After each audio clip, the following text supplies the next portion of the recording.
بسم اللہ الرحمن الرحیم۔ السلام علیکم دوستوں، میں مصطفیٰ امان وجدان کے پلیٹ فارم سے اپنے سیگمنٹ اب آگے کیا ہوگا جی، بہت ساری خبریں ہیں جی اور اس پر تبصرہ۔ تھمبنیل پر آپ نے دیکھا ہوگا کہ نواز شریف کا پھر کھڑا احتساب کا عزم،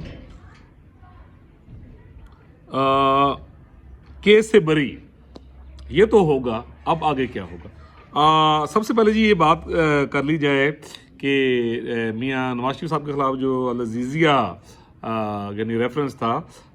یعنی آخری وہ ریفرنس تھا کہ جس میں یعنی ان کے اوپر یعنی بھی سزا تھی، وہ یعنی موجود تھی۔ اس سے پہلے ایمن فیلڈ اور باقی یعنی جتنے بھی کیسز تھے یعنی اس سے وہ بری ہو گئے، تو یہ آخری کیس تھا۔ اسلام آباد ہائی کورٹ نے عدم ثبوت کی بنا پر اور یعنی جس قسم کی یعنی پروسیڈنگ تھی اور جس طرح جے آئی ٹی کے وہ جو قومی مجرم تھے، 5 رکن تھے یا کتنے تھے، یعنی ان کا جو عمل تھا، اور سپریم کورٹ میں بیٹھے ہوئے جو قومی مجرم تھے یعنی ان کا جو یعنی فیصلہ تھا یا جو آپ کہہ لیں، اس پر میں یہ سمجھتا ہوں کہ اسلام آباد ہائی کورٹ نے جو فیصلہ دیا، مطلب اکارڈنگ ٹو دا میرٹ، اس دفعہ انہوں نے میرٹ کے اوپر سنا، اور یعنی نیب سے جو کوشچن آنسرز ہوئے، پروفس کا پوچھا گیا، تو ایک دن انہوں نے کہا جی کہ یعنی پروفس ہیں اور وہ پیش کیے جائیں گے، اور وہ جو یعنی پروف پیش کیا گیا وہ ایک ایزیوم کیا ہوا ایک یعنی سوچ تھی جو جے آئی ٹی کا جو سربراہ تھا واجد ضیاء جی، اس کا بیان، اور یعنی اس کی جو رپورٹ تھی کہ ایک کنزمپشن کے اوپر کہ جی میرے خیال میں اس طرح ہوا ہوگا، اس پر یہ جو 5 رکنی ٹولہ تھا جس نے میاں نواز شریف صاحب کو یعنی نااہل کیا اور سزا دی، اور آگے ان کے ریفرنسز آگے بھیجے، اور ایک مانیٹرنگ جج اعجاز الحسن جو ابھی بھی سپریم کورٹ آف پاکستان میں ہے، انہیں مقرر کیا گیا ایز اے مانیٹرنگ جج۔ تو ڈیفینیٹلی اب جناب جڑا معاملہ ہے یہ تو کافی یعنی گمبھیر ہو گیا ہے، میاں صاحب واسطے نہیں، میاں صاحب کے حوالے سے تو میں یعنی بہت عرصہ پہلے 2017 میں جب یہ 5 رکنی قومی مجرم ان کو اور سہولت کار اور ان کے پیچھے جو مجرم تھے، جب یہ سب مل کر ایک جمہوری حکومت کے خلاف پروسیڈنگ اور سازش کر رہے تھے، تو یہ تو عاجز اس وقت بھی کیا اور لکھ رہا تھا کہ یہ کام نہ کریں، یہ ساری چیزیں آپ کو ریورس لینی پڑیں گی، میاں صاحب کو بری بھی کرنا پڑے گا، انہیں لانا بھی پڑے گا، تو بہتر ہے کہ آپ ملک کو تباہ نہ کریں۔ ملک معاشی، سفارتی، معاشرتی اور اخلاقی طور پر تباہ ہو جائے گا، تو مہربانی کر کے ملک پر آپ رحم کریں۔ تو لوگ کہتے ہیں نا، ماتڑا دی کون سنتا ہے، شودرا دی بقول گور بٹ صاحب دی، ٹھیک ہے جی۔ تو وہ دیکھیں کہ جی میاں نواز شریف صاحب جو ہیں وہ اس کیس سے یعنی بری ہونا تھا، کہ پوری دنیا کو پتہ تھا کہ جس طرح کی 2 نمبری یعنی 2013 اور پھر 2014 کے دھرنوں سے شروع کی گئی،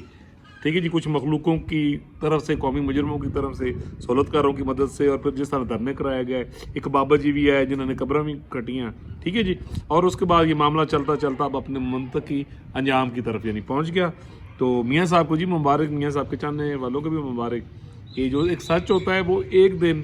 ہو کر رہتا ہے۔ جیسے عمران خان صاحب پہ کیسز ہیں، تو آپ کو پتا ہوگا کہ میں یعنی ہمیشہ کہتا ہوں کہ میں اپنی کسی بھی قومی قیادت میں سے، سیاسی قیادت میں سے کسی کو کرپٹ نہیں کہتا، اور جو عمران خان صاحب کے اوپر بھی کرپشنز کے اور یہ یعنی جو کیسز ہیں، میں ذاتی طور پر نہ ہی ان کو انڈوز کرتا ہوں اور نہ ہی، لیکن یہ تو ہو کر رہتا ہے، جیسے آپ کرتے ہیں ویسے آپ بڑھتے ہیں۔ تو یعنی امید کامل ہے کہ ایک ٹائم آئے گا عمران خان صاحب بھی آئندہ 5-7 سال تک انہیں کیسا تو انہوں دی جان مطلب چھٹ جائے گی، ٹھیک ہے جی، کیسا تو جان چھٹ جائے گی۔ سو جناب یہ تھا یعنی یہ والی خبر، اور اس پہ جیسے یعنی آپ کو پتہ ہے کہ میاں صاحب یعنی سے بری ہو گئے، اور نیب نے استدعا کی تھی کہ یہ جو یعنی اس کو یعنی ٹرائل کیا جائے، دوبارہ نیب کو بھیجا جائے، خصوصی عدالت کو بھیجا جائے یہ کیس، اور دوبارہ اس کی پروسیڈنگ کی جائے۔ یہ استدعا جو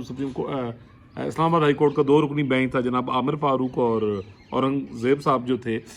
جسٹس اورنگزیب صاحب یعنی ان پر مشتمل، تو انہوں نے یہ استدعا قبول نہیں فرمائی، اور میرٹ پر ہی یعنی سننے کا فیصلہ، جو امجد پرویز صاحب ہیں جو میاں صاحب کے وکیل، انہوں نے استدعا کی کہ اس کو میرٹ پر ہی سنا جائے، کہ آلریڈی بہت زیادہ وقت ضائع ہو چکا ہے۔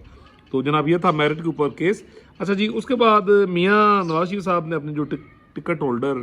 جنہوں نے یعنی ہولڈر بھی اور جو جنہوں نے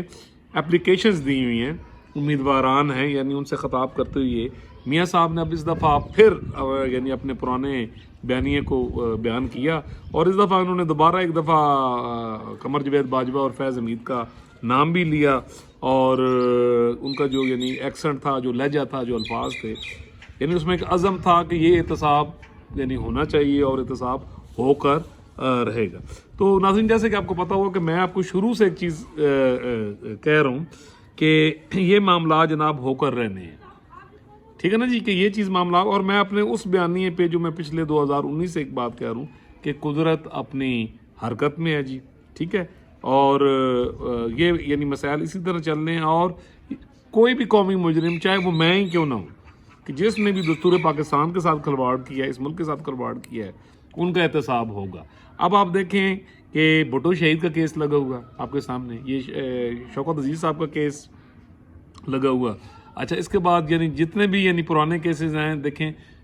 ایون جو بھٹو کیس ہے اسی کا جب یہ نتیجہ آئے گا، آپ دیکھیے گا کہ فیصلہ آئے گا، تو اس میں بہت ساری چیزیں ری وزٹ ہوں گی، اور آپ دیکھیں گے کہ جو ہمارے مسجد ججز ہیں کہ وہ ہر چیز کا اعادہ کیسے کر رہے ہیں۔ تو آپ دیکھیں کہ وہ قومی مجرم جنہوں نے آئین بھی توڑا اور بھٹو صاحب کی شہادت میں شامل تھے، ٹھیک ہے جی، وہ سارے قومی مجرم دنیا سے بھی چلے گئے ہیں۔ تو آپ دیکھیے کہ یعنی رہتی دنیا میں یعنی ان کا احتساب ہو رہا ہے، اور ان کو کوئی اچھے نام سے نہیں لیا جا رہا، اور ڈیفینیٹلی دیکھیں کہ یہ دوبارہ ری اوپن ہوا ہے کیس، اور وہ ریفرنس ہونا جا رہا ہے۔ تو یہ یعنی یہ اس چیز کی دیکھیں کہ میرا یعنی وہی ایک شروع سے یعنی جو میں عرض کرتا رہا ہوں کہ یہ چیزیں ہو کے رہنی کہ جس قومی مجرم نے بھی پاکستان کے ساتھ کھلواڑ کیا اور یہاں 2 نمبری کی ہے، اسے حساب دینا پڑے گا، اس کی نسلوں کو بھی حساب دینا پڑے گا۔ تو جناب یہ چیزیں تو ہو کر رہنی ہیں۔ میں نے پچھلے 2-3 ویلاگز میں کچھ عرصہ شاید 1 یا 1.5 ماہ پہلے بھی ویلاگ کیا، تو اس میں نے یہ عرض کی تھی کہ جب سب لوگ یہ کہہ رہے تھے، اور خاص طور پہ اور جڑے میاں صاحب کے مخالفین ہیں کہ جناب میاں صاحب ہن بیانیاں بھول گئے ہیں تو شہباز صاحب دوڑ کے گئے ہیں، تو اس عاجز نے اس وقت بھی کہا تھا کہ آپ دیکھیں گے کہ میاں صاحب کا جو لہجہ ہوگا اور ان کا جو بیانیہ ہوگا وہ وقت کے ساتھ ساتھ آپ کو سخت ہوتا نظر آئے گا، اور بچت کی گنجائش نہیں تھا۔ اور میں نے یہ بھی عرض کیا تھا کہ کوئی بھی چاہے یا نہ چاہے، میاں صاحب چاہے یا نہ چاہے، ان معاملات کا احتساب ہو کر رہنا ہے، اور یہ قوم دیکھے گی یہ احتساب، یعنی یہ میرا کلیم تھا۔ تو میں آج بھی یہ چیز کہہ رہا ہوں کہ یہ چیز میاں نواز شریف صاحب چاہے نہ چاہیں، قاضی صاحب چاہے نہ چاہیں، باقی پاورفل لوگ ہیں وہ چاہے نہ چاہیں، کوئی کسی کو کتنا ہی بچانے کی کوشش کرے، تو یہ قدرت کا ایک اپنا سسٹم ہوتا ہے کہ یہ ہو کر رہنا ہے۔ یہ 25 کروڑ عوام کے مفادات کا معاملہ ہے ڈیفینیٹلی، اور آئی ایم شیور کہ یہ آگے چل کے جوں آپ چیز دیکھیں گے کہ یہ معاملہ کہیں نہ کہیں آپ دیکھیں گے کہ کٹہرے میں وہ لوگ جنہوں نے آئین توڑا اور چلتے پاکستان کو خراب کیا، تو ڈیفینیٹلی وہ یعنی کٹہرے میں آگے رہیں گے۔ تو جو میاں صاحب کا جی عزم ہے، جو میری اطلاعات ہے یا جو میرا ان سے ایک خاص قسم کا رابطہ ہوا ہے، اس میں جناب وہ بڑے ڈٹرمنٹ ہیں کہ یہ چیز ہو کے رہنی ہے۔ میاں صاحب وزیر اعظم بنے نہ بنے، ان کی حکومت بنے نہ بنے، آپ دیکھیں گے کہ یہ معاملہ آگے چلے گا، اور یہ اس معاملے کا یعنی اب جو حل ہے یعنی وہ ہو کر رہنا ہے۔ اب اس چیز کا فیصلہ ہو کے رہنا ہے کہ پاکستان میں یعنی حکومت کس طرح چلنی ہے، کس کی حکومت ہونی ہے، کیسے چلنی ہے، دستور کی جو عملداری ہے جناب وہ کیسے، اس کو امپلیمنٹ کیسے ہونا ہے۔ اس سلسلے میں پہلے بھی یہ عرض کر چکا ہوں بہت 2019 سے کہ 30 نومبر 2026 ہمارے پاس ایک آخری موقع ہے کہ ہم اپنی عادات کو ٹھیک کر کے تو پاکستان کو دستور کے مطابق چلانے کی کوشش کریں۔ تو جناب میاں صاحب کا یہ جو یعنی اگین ایکسنٹ ہے، جو ان کا لہجہ ہے، جو ان کے الفاظ ہیں، یہ میرے اس پوائنٹ آف ویو کی یعنی تائید ہے جو یہ عاجز یعنی کب سے کہہ رہے ہیں۔ میاں صاحب کی تنقید بھی ہوتی ہے جی کو بیانیاں بھول گئے ہیں تو حکومت لڑنا چاہتے ہیں، انہیں حکومت سے کوئی دلچسپی نہیں۔ میں آپ کو یہ بھی چیز ایک بات بتاؤں، اور رہ گیا میاں صاحب کا یہ بیانیہ، آپ دیکھیں گے الیکشنز کے بعد وہ جو میں ایک 1 پوائنٹ ایجنڈا دیکھتا ہوں، پاکستان کی ساری پولیٹیکل کلاس ایک پوائنٹ کے اوپر ہوگی کہ اب ان چیزوں کا فیصلہ، بلکہ پورا پاکستان اور کانسٹیٹیوشن کو ماننے والے وہ سب ایک پوائنٹ پہ ہوں گے کہ اب یہ فیصلہ ہو جانا چاہیے کہ اگر کوئی دستور کی خلاف ورزی کر رہا ہے تو اس کے خلاف یعنی احتساب یا ایکشن کیا ہونا چاہیے۔ یہ تھا جی آج کا ویلاگ۔ آئی ایم شیور کہ اس میں کافی زیادہ خاموش پیغامات بھی ہیں، کچھ التجا بھی ہے جناب، ٹھیک ہے جی، کہ اللہ کرے یہ چیز سمجھ آ جائے۔